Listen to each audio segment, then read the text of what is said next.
Diseñador gráfico, ilustrador, fotógrafo a ratos y padre a tiempo completo, con una misión muy clara que es que todo el mundo aprenda fotografía. Carlos Larios. Fotógrafo aficionado, un loco enamorado empedernido de la fotografía. Estaría las 24 horas, los 365 días del año haciendo fotos. David López.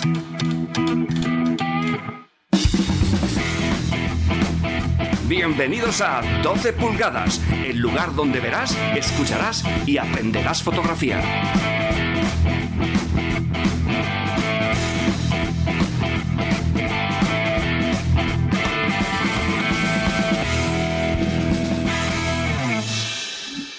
Bienvenidos, grandes fotógrafas, grandes fotógrafos, a nuestro humilde canal, humilde pero gran canal de fotografía, donde, ¿cómo es, Carlos? Donde hablamos de fotografía en serio, pero sin pasarnos. Todos los extremos son malos. Nosotros nos mantenemos ahí. Sí. Más tirando para lo menos serio que para lo más serio. Pero tampoco nos pasamos. No, por eso digo, sin pasarnos. O sea, bueno, saludos a todo el mundo y para quien no lo sepa, esto es un programa en el que hablamos de fotografía en serio, pero sin pasarnos. Empezaremos con unas noticias fotográficas, después daremos parte de un curso, una pequeña parte de un curso, que hoy toca hablar de los otros modos de manejo de la cámara. Reflexionaremos sobre una cita célebre dicho por alguno de estos fotógrafos o fotógrafas dignos de mención de la historia de la fotografía y terminaremos con la última sección del programa, que es la que más va cambiando, que a veces traemos un invitado, otras veces hablamos de un tema determinado, otras veces respondemos a vuestras preguntas. Hoy vamos a hablar de un tema muy interesante, que además lo ha propuesto David, que es el síndrome del impostor, que curiosamente y precisamente la semana que viene daré una charla sobre el síndrome del impostor y el efecto Dunning-Kruger, que son las dos caras de la misma moneda prácticamente. Daré la charla en Algeciras para la asociación Infocus. La charla será de un par de horitas o así. Normalmente me enrollo un poco más de 2 horas, pero bueno, seguro que me soportan ese ratito de más. Tú sabes que cuando me pongo a hablar me enrollo y no paro. Llama que el tema tiene chicha. Bueno, recordaros lo de siempre, que si os gustan estos contenidos, nos ayudéis a llegar a más gente, a cumplir nuestro objetivo de que todo el mundo en la Tierra aprenda fotografía. ¿Cómo lo podéis hacer? Pues simplemente os suscribís, os hacéis seguidores de las diferentes plataformas en las que emitimos y lo compartís en vuestras redes sociales. Que por cierto, esto se emite todos los jueves en Twitch a las 8 de la tarde en directo para que intervengáis en el programa, nos hagáis preguntas a través del chat, nos comentéis las jugadas y todo ese tipo de cosas. Y después los martes a partir de las 7 de la mañana en diferido en las diferentes plataformas de podcast. Solo nos podéis escuchar, pero bueno, yo creo que es casi tan entretenido como vernos en directo. Lo que pasa es que eso, no disfrutáis de nuestros bellos rostros. Yo no podía hablar con nosotros en directo, interactuar con la gente que está aquí, que es muy maja toda, pero pueden escucharnos mientras van al trabajo, que también está bien, o mientras vuelven, o mientras se duchan, o mientras, yo qué sé, haciendo otras cosas. Ah, muy bien. Somos muy interesantes. ¿Somos interesantes? ¿Sí? ¿En serio? Es de mis podcasts favoritos, ¿sabes? De todos los que escucho. Ah, pues mira, no está mal. Eso, y tú escuchas mucho. Yo, como no escucho ninguno, las veces que no escucho, para mí es el mejor. ¿Las votaciones del podcast acabaron ya o se puede seguir votando? Ah, sí, es verdad, no mencionas nada. Acabamos en el puesto número 17. No hemos ganado, pero bueno, ha sido interesante participar y quedar en un puesto tan alto. Pues mira, está muy bien. O sea, que está muy bien. Es genial. Para ser un podcast que prácticamente está recién nacido, que hemos tenido tantos problemas y hemos hecho tan mal las cosas técnicamente desde el principio. Para todo eso junto está bien quedar en el puesto 17. Por lo menos por mi parte me queda visitar un logopeda que me enseña a hablar más pausadamente, que se me entienda mejor cuando hablo y todo. Porque yo cuando me escucho en los podcasts me da la risa. Digo, si es que no me entiendo ni yo. Cuando me acelero, no me entiendo. ¿Cómo me va a entender la gente? A mí me pasa lo mismo. Encima, yo como tengo el problema este de que hay letras que no puedo pronunciar bien porque tengo fisura palatina y tengo la voz muy nasal, peor aún que tú, ¿sabes? Yo cuando me escucho me da muchas veces vergüenza. O sea, yo sí que he tenido que superar en varias ocasiones el síndrome del impostor. Bueno, el síndrome del impostor y varios complejos, entre ellos los de hablar de viva voz en público. Eso me costó a mí, sí. Porque para mí fue duro, ¿eh? Fue durillo. Sí. Bueno, son cosas, en realidad son cosas diferentes. Una cosa son los complejos y el miedo al público y otra cosa es el síndrome del impostor. Que muchas veces el síndrome del impostor afecta al tema del miedo a hablar en público. Pero bueno, después lo hablamos, ¿no? En la sección correspondiente. Eso es. Vamos con el programa, ¿no? Que hoy es un programa la mar de interesante. Bueno, pues como todos los que hacemos realmente. La primera es, como siempre, las noticias fotográficas. Así que vamos a ello.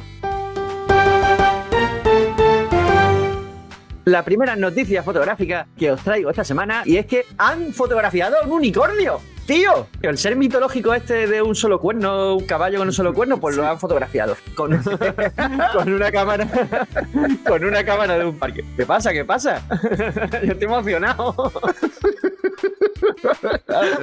Estás viendo las fotos, ¿no?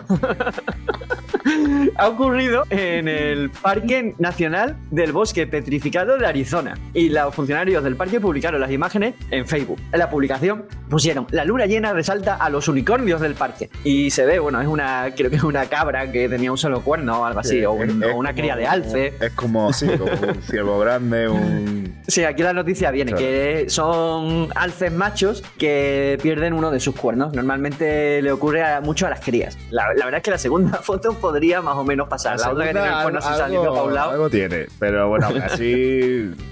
Está bien. Como curiosidad natural está bien, ¿no? Que a veces me reía, digo, porque es que ni es un caballo y el cuerno lo tiene en mal sitio, lo tiene doblado. Lo tiene para un lado ahí a la virulé. Y no es de color de rosa, ni cosas de esas, ni no es como lo imaginamos, los unicornios. Bueno, ¿tú has fotografiado alguna vez alguna cosa así de estas raras que hayas dicho, uy, ¿esto qué es lo que es? Esos bichos que no conozco. Yo, por ejemplo, hay un pájaro que se llama el arrendajo. El arrendajo es un pájaro... ¿El rendajo no es el que alquila casa? Sí. Hace alquileres.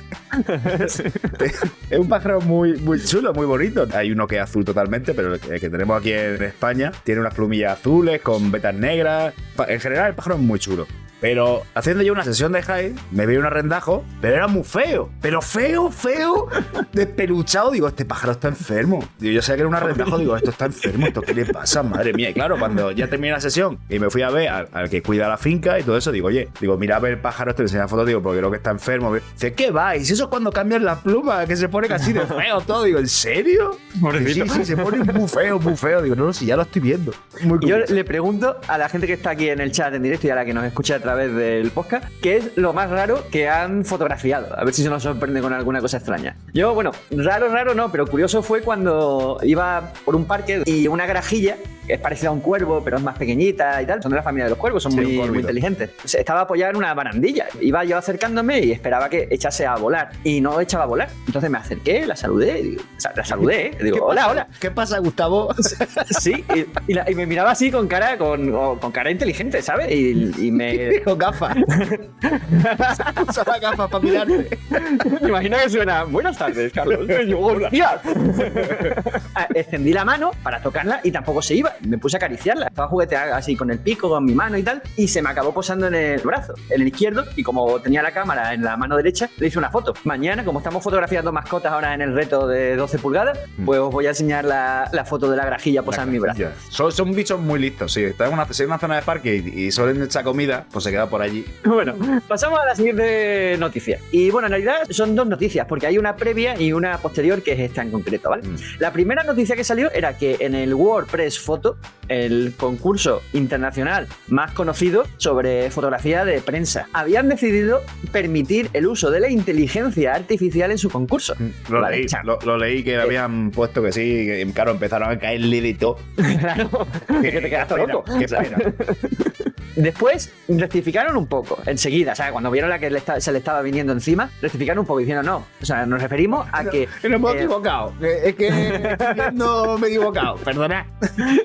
Dijeron que nos referimos a que en la sección esta más libre que hay, más creativa, que supongo que será una de las categorías del concurso, en la que se permite el retoque, podemos permitir que se use la inteligencia artificial para retoques básicos. Tú sabes, lo típico, por ejemplo, que tiene Lightroom para quitar el ruido digital con inteligencia artificial, pues ese tipo de cosas. A mí me sigue pareciendo eso una barbaridad en un concurso como el WordPress Photo. Y al final han rectificado y no permitirá el uso de imágenes IA en ninguna categoría. Lo que han dicho ni es- retoque ni Lo que han leches. dicho es, lo que hemos escrito lo habéis soñado. De verdad, no sé, ¿por qué no piensan esas cosas antes de publicar cosas así? Que no lo entiendo, ¿no saben que le van a tirar palos por todos lados? El WordPress Photos. Llevamos Algo muchos años vaya. diciendo en la fotografía de prensa tiene que haber autenticidad. No debe haber retoque, tiene que ser lo más objetiva posible dentro de la subjetividad natural del ser humano y de la propia fotografía. Y por supuesto sin fotomontaje, sin retoque, sin modificar la escena o al menos modificándola lo más mínimo posible sin intervención del fotógrafo. Y ahora nos dicen que en el concurso más importante de este tipo de fotografía se permite la inteligencia artificial. Tío, no sé, no son muy inteligentes. El que está ahí, el que ha pensado pensado eso y más los que lo han hecho. Sí, buena idea, súbelo. Además que todos los años hay polémica por alguna fotografía que se pasa un poquito del tema del retoque. Bueno, de hecho, recuerdo yo una vez que descalificaron una de las fotos ganadoras, porque había clonado una bolsa, pero una bolsa que además no afectaba para nada en la composición de la fotografía, porque se veía a lo lejos, o sea, tú veías la foto con la bolsa y sin la bolsa y era como el juego de encuentra los 8 errores, pues cuando te queda el último. Eso yo lo veo un poco exagerado además, pero bueno. Y otra también tuvo muchísima polémica, que había gente presionando y todo para que la descalificaran porque decía que tenía demasiado revelado, ¿no? Un revelado demasiado agresivo. Tú veías la fotografía y dices, joder, a mí no me parece que esté tan retocada, tiene un revelado. Si en blanco y negro, eso no es agresivo. Es que vemos en blanco y negro acaso nosotros. Le has quitado el color, pero bueno, que yo veo bien que hayan rectificado. Pasamos a la tercera y última noticia de hoy. Y es, por supuesto, la noticia de Autobombo del blog Fotolarios, uno de los mejores blogs de fotografía que hay. ¿Te acuerdas que estuvimos hablando del tema de la prueba del límite de exposición de nuestra cámara, que lo tenemos pendiente de hacer un directo explicando cómo se hace? He publicado un tutorial de cómo se comprueba el límite de exposición de nuestras cámaras, para qué vale, y bueno, los procesos que tenemos que seguir, las cosas que tenemos que tener en cuenta y tal. Explico la mentira de las cámaras, es decir, cuando nos muestran la fotografía que acabamos de tomar, a pesar de que esté en formato RAW, nos muestran un JPG, y el histograma que nos muestra también es del JPG. Echadle un ojo que me ha quedado bastante interesante, creo yo. Que sepáis que hemos dicho muchas cosas que no vayáis a escuchar por no estar en directo. No lo digo, que vengan y lo vean, vaya, ¿sabes? pero... Eso no se lo digo a los de los podcasts. Que vean y nos vean las caras y nos escuchen. Bueno, sí lo voy a decir. Voy a hacer este inciso. Escuchadme, que sepáis que ahora vamos a pasar a la siguiente sección del programa, pero llevamos un ratazo hablando de cosas súper interesantes que no están incluidas aquí. Si queréis escucharlas, nos tenéis que ver en el directo de Twitch. Eso. Venía a Twitch, que se ha quedado el programa grabado 14 días. No sé si ha sonado demasiado agresivo, ¿no? Como lo he dicho. ¿Qué va? Con tu, Carlos, con el acento andaluz ya puedes decir que te estás muriendo, que suena chiste. Bueno, pasamos a la siguiente. Espérate, deja de reírte que si no se escucha en el podcast y no queda bien. Escuche, así se me cuenta lo que se han perdido. Venga, me callo. Voy allá. Pasamos a la siguiente sección del programa, que son... No. Mentileas, no. Ya me han liado, tío. ¿Me quieres callar ya, con? Esa concentración. Bueno, después de este pequeño inciso, pasamos a la siguiente sección del programa, que es el curso de fotografía. Ahora sí, después de 5 veces. ¿Y ahora sí? Si había escuchado el podcast anterior, ay, Dios. Al final, durante la canción, se me escucha decir a mí, oh, qué peso estoy. y cuando termina la canción lo vuelvo a decir, ¿sabes? Y lo he dejado. Me falta decir que estoy acarajotado, vamos. Bueno, venga, el curso. Otros modos de manejo de la cámara. Ya sabéis que hemos visto las diferencias del modo manual de manejo de la cámara, del modo automático, después vimos los modos semiautomáticos y ahora vamos a hablar de los 3 modos de manejo alternativos que hay en la cámara. Son unos modos un poco especiales, digamos, ¿no? El primero de ellos es el Program, que ya lo hemos mencionado alguna vez. Suele estar en el dial de la cámara señalado con una P, que la P no es de profesional, es de Program, no os confundáis. El profesional es la M, ¿vale? Es el Master. Y después está el cuadradito, que es el automático. Bueno, el Program es una especie de modo automático, porque todo te lo calcula la cámara, pero tú puedes modificar los parámetros que la cámara ha decidido poner. Puedes decidir abrir más el diafragma, aumentar o disminuir el tiempo de exposición, cambiar los puntos de enfoque, es decir, es una especie de combinación entre automático y manual. Yo diría más que una mezcla entre manual y automático, diría que es una mezcla entre los modos semiautomáticos. Lo que te hace en programa en todo momento es compensar. Si toca la apertura, te compensa en velocidad. Si tocas velocidad, te compensa en apertura. Y si tocas ISO, te compensas con los dos. Para dejarte en todo momento una exposición, entre comillas, correcta. Tú puedes tocarlo todo, como si fuera manual. Pero el resto de cosas te la toca la cámara. Vale, pues está muy interesante. Por ejemplo, cuando todavía no estamos hechos al modo manual, necesitamos hacer una fotografía que tiene que salir bien, sí o sí, pero necesitamos, por ejemplo, que tenga muy poca profundidad de campo. Pues entonces pondríamos el programa, nos ajusta la exposición bien y ahora nosotros empezamos a abrir el diafragma y saldría la foto bien. Algo así sería, ¿no? Sí, te respeta el último que has tocado. Esa aplicación me ha gustado. Te respeta el último parámetro que tocas y te ajusta a los otros. Eso. Vale, guay.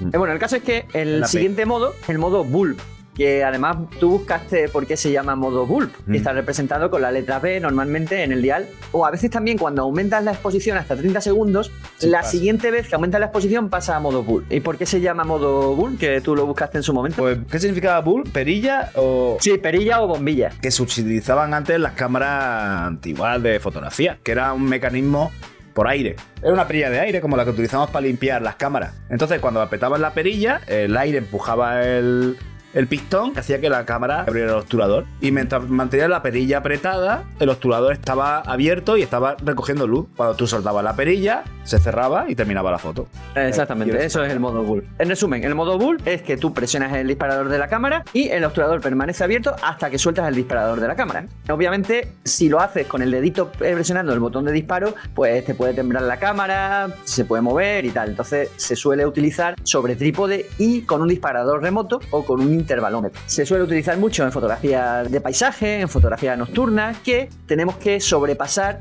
esos 30 segundos de exposición que nos permite hacer la cámara. Bueno, pasamos del modo bull al siguiente modo de disparo así especial, el modo de manejo de la cámara, time, que se llama. Está representado por la letra T y creo que no está en todas las cámaras, solamente lo tienen algunas. Es una especie de modo bull. La diferencia está en que en el modo bull tenemos que pulsar y mientras mantengamos pulsado el botón, el obturador no se cierra. Cuando soltamos el botón de disparo, se cierra el obturador. En el modo time, pulsas una vez y sueltas y el obturador se abre.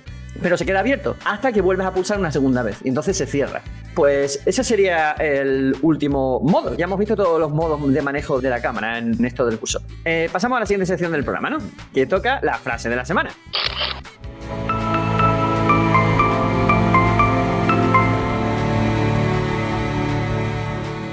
Esta vez es de Paul Caponigro. Suena mafioso, ¿verdad? Sí. A lo mejor era mafioso. Los mafiosos también hacen fotos, ¿no? También, ¿verdad? Seguro que hay mafiosos que son buenos fotógrafos. Claro. Paul Caponigro, padre, que también está Paul Caponigro, hijo, dijo: una cosa es hacer una imagen de cómo se ve una persona, otra es hacer un retrato de quiénes son. Esta frase me llama mucho la atención, no solamente por lo que cuenta, con lo que estoy bastante de acuerdo, sino porque la dijo Paul Caponigro, que sepáis que básicamente hacía sobre todo fotografía de paisaje y naturaleza. ¿Y qué te parece a ti esta frase? ¿Qué opinas? A lo mejor lo dijo porque le veía difícil hacer retratos y no le salían como los buenos retratistas. Decía, oye, que sepáis que lo que estoy haciendo es algo grande, que no es lo que hago yo, que es una imagen de una persona. Yo os recomiendo mucho ver el trabajo de Paul Caponigro, pero los retratos, especialmente del padre. Hace unas cosas chulísimas en fotografía química, fotografía analógica y tal, y en blanco y negro. A mí me parecen virguerías, a mí me parecen cosas súper chulas. Echadle un vistazo a su trabajo. Pues sí, tienes razón. Hacer un retrato a una persona es captar mucho más que solamente lo que se ve, sino lo que no se ve. Donde puedes imaginarte parte de su vida. Yo a veces digo, hacer una foto, un retrato bonito es fácil. Que si te coges a un modelo que sepa hacer las cosas, que sea atractivo y que sepa posar, pues ya tienes la foto prácticamente hecha. Pero será una foto bonita, un retrato bonito, pero no un buen retrato. Un buen retrato es otra cosa. Un buen retrato se le hace a una persona, sea más agraciada o menos, sea más fotogénica o menos, porque depende sobre todo del trabajo de la persona que está detrás de la cámara y no delante, de cómo empatiza con el modelo, cómo profundiza en lo que es, en quién es y cómo es capaz de mostrarlo a través de una simple, entre comillas, fotografía. ¿Sabes? Ahí está el mérito, ahí está lo difícil del retrato. No todo el mundo lo consigue. A mí es una disciplina que me gusta mucho, pero para mí es de las más difíciles que hay. ¿Sabes? Por eso digo que quizá Caponigro lo dijo en ese sentido también. Yo lo veo una frase que diría alguien que no que te esté enseñando, sino que se ha dado cuenta de lo difícil que es hacer retratos de verdad, porque es complicado. Para sacar ese tipo de retratos, el fotógrafo ha de conocer a la persona, si no, hace una imagen. No tiene por qué. Quizás quiere sacar a la persona dentro de su contexto. Bueno, ¿sabes? hay varias cosas. Richard Avedon, uno de los mejores retratistas de todos los tiempos, no conocía a la mayoría de sus modelos. Y él decía que las fotografías que hacía eran más sobre él que sobre los modelos que fotografiaba. Su forma de ser lo proyectaba en la gente que retrataba. Eso es una cosa muy interesante. Otra cosa, que los retratos no tienen por qué ser solamente del rostro de una persona o de un animal. Puede ser de otras partes de su cuerpo o otras maneras de hacer retrato, ¿vale? Un buen retrato no tiene por qué salir el rostro siquiera. Y después que en muchas ocasiones no conocemos a la persona a la que estamos retratando, pero podemos tener una opinión sobre ella, ¿no? Podemos inventarnos nosotros la historia, la forma de ser de esa persona. Y eso es lo que deberíamos proyectar en el retrato que hacemos. Cómo nosotros creemos que es esa persona. De hecho, en muchas ocasiones es más así que lo que es en realidad. Es cierto que tienes que conocer mucho a una persona para sacar su interior aflorar afuera, pero puedes imaginarte cuál es ese interior y proyectarlo en tu fotografía. A mí me parece muy interesante esta frase. En la siguiente sección del programa vamos a hablar de un tema, concretamente del síndrome del impostor. Vamos a ello. El caso es que has elegido el tema porque sabes que voy a dar una charla la semana que viene sobre esto, o ha sido casualidad. Seguramente se me quedó en mi subconsciente y lo he soltado. Porque me acuerdo que me lo comentaste la semana pasada, si no la anterior, me lo dijiste. Pero te lo he comentado porque es que me estoy encontrando últimamente mucha gente que es que soy malo, que es que mi foto está... Y entonces pues me gustaría, si nos ven o nos escuchan, que animarlo un poco. Intentar quitarse de eso, como estoy intentando hacerlo yo. Básicamente, el síndrome del impostor es cuando no eres capaz de admitir los logros, de admitir que eres bueno o que tienes ciertas capacidades, o sea, te estás subestimando. No es solamente la fotografía, de hecho, uno de los artículos más leídos del blog es sobre el síndrome del impostor aplicado a la fotografía, ¿no? Explico de dónde viene, en qué consiste, cuáles son los síntomas, porque es un fenómeno psicológico. No está catalogado como enfermedad mental, pero sí está admitido que es un problema psicológico que tiene mucha gente. Y básicamente es creerse un fraude, que los logros que estás consiguiendo no te los mereces, que las felicitaciones que te dan no son merecidas o son sobreestimadas. El síndrome del impostor no es lo mismo que una cosa que se llama síndrome de Capgras. Ese sí es una enfermedad mental en la que la persona que lo sufre cree que las personas a su alrededor son impostores. Como si, yo sé, como mi hermano, del que muchas veces os hablo, yo creyese que no es mi hermano, es una persona disfrazada de mi hermano, ¿no? Vale, eso no tiene nada que ver con el síndrome del impostor, son dos cosas diferentes. Mira, tengo aquí apuntado situaciones que os voy a preguntar a ver si alguno se reconoce. Por ejemplo, la gente te felicita por tus obras, por tus fotos, pero a ti en cambio no te parecen que sean para tanto. O te preocupa no ser tan capaz, no tener una habilidad tan grande como los demás parecen creer. Otra situación. Eres consciente de que tienes lagunas en tus conocimientos, te falta mucho por aprender y crees que no eres tan bueno como podría ser o como debería ser o como dice la gente que eres. Has ganado algún concurso y piensas que en realidad ha sido un golpe de suerte, no que hayas hecho un buen trabajo. Pero los 1.000 euros no los devuelves. No, eso no. A mí cuando me pasaba, yo el dinero me lo quedaba, ¿eh? Bueno, otra cosa es que achacas la calidad de tu fotografía a casualidades o a golpes de suerte, en lugar de a tus habilidades y conocimientos. Y las dos últimas, trabajas demasiado duro, mucho más duro de lo que deberías, para justificar tu éxito o lo bueno que eres o los logros que vas consiguiendo. Y por último, si tu trabajo no es perfecto, totalmente perfecto, no es lo suficientemente bueno, así que nunca llegas al nivel que esperas llegar. Son unas cuantas situaciones, ¿verdad? Son unas pocas. Pues si cualquiera de vosotros se ha sentido identificado con alguna de esas situaciones, es muy probable que estéis sufriendo el síndrome del impostor. ¿Tú te has reconocido en alguna, David? No en todas, ni mucho menos, pero en algunas. Poquitas, pero sí en algunas. Lo que has comentado con el tema de la suerte y que no creemos en nuestras posibilidades, yo creo que en la fotografía la suerte a veces está ahí, que a veces nos encontramos con escenas que tenemos suerte de encontrarlas. Ahí es donde entra nuestra sabiduría para poder aprovechar ese momento. Que las dos cosas se conjugan para obtener una buena imagen, ya sea, por ejemplo, la foto de calle, que eso tiene mucho que ver, incluso naturaleza también, que a veces te viene un bicho, ¡ay, qué suerte que he tenido que viene un bicho! Ahora, si te pones nervioso, empiezas a tocar parámetros, empiezas a tocar, el bicho se va y adiós, foto. El momento de la suerte es cuando tienes que saber aplicar lo que conoces. Y alguna ya no me acuerdo ya las que el resto que has dicho, pero sí, en 3 o 4. Pero es que aquí hay una muchacha en el chat que me dijo una cosa por privado que estuvimos hablando, que ella pues también me comentó unas fotos mías, las puso un poco así por las nubes, y yo le dije que no era para tanto. Y entonces ella me dijo, pero vamos a ver, ¿cómo quieres que avancemos si por lo que sea a ti o a otro o a otra persona te ponemos como meta, o una meta cercana? Como meta cercana te podemos coger de referencia. Y tú dices que tus fotos son una mierda. Entonces, ¿qué son las mías? ¿Sabes? Claro. Y eso me hizo pensar mucho. Y entonces ya yo le doy valor a mis fotos porque me gustan y por eso las muestro. Lo que no me gusta es que me alaben. Entonces lo que estoy intentando es, sí, darle la razón de que la foto está bonita e intentar convencerme yo también de que es un trabajo medianamente bueno. Y tengo que empezar a hacerlo. Porque es que si no, para mí mi trabajo va a ser siempre un carajo. Va a ser siempre un... Tiene mucho que ver con una cosa que leí cuando escribí el artículo en su momento del síndrome del impostor. Busqué soluciones, maneras de superar el síndrome del impostor, porque lo sufrimos muchísima gente. Por cierto, curiosamente, las mujeres es más habitual que sufran el síndrome del impostor que los hombres. Se supone que por el tema de los estereotipos sexuales, el machismo y todo ese tipo de cosas, tienden a sufrir más a menudo el síndrome del impostor. Ya sabéis que las mujeres, queramos admitirlo o no, suelen estar más presionadas y más bombardeadas en ciertos aspectos, sobre todo en las disciplinas artísticas. Bueno, el caso es que leí una cosa que me llamó mucha atención y que me hizo como un clic, ¿no? Que una cosa que llamaba el experto relativo. Y es que en realidad todos somos expertos relativos en algo. Habrá en el mundo alguien que sea el mejor en algo, pero en general, nosotros y nuestro entorno no somos los mejores del mundo en nada. Siempre habrá alguien mejor que tú. Y si alguien consigue llegar a ser el mejor del mundo en algo, es posible que en poco tiempo aparezca alguien que le supere. Sí. Hay gente que tiene más conocimiento y más habilidades que cualquiera de nosotros. Pero siempre también, por el otro lado, siempre tenemos más conocimiento, más habilidad o somos mejores en algo que alguien. Es decir, somos expertos relativos en algo. Nosotros podemos llegar a ser el referente de alguien que está, pues, todavía no ha avanzado tanto en el camino que nosotros hemos recorrido. Podemos ser uno de los escalones a superar y una vez lo supere, pues las miras irán más alto a otro escalón. Es curioso porque en realidad lo llevamos viendo toda nuestra vida. Los niños pequeños, cuando aprenden a leer, su experto relativo es la profesora, la maestra. ¿Qué le enseña para leer a los niños? P con A, pa, P con E, P. A nosotros eso nos parece una ridiculez.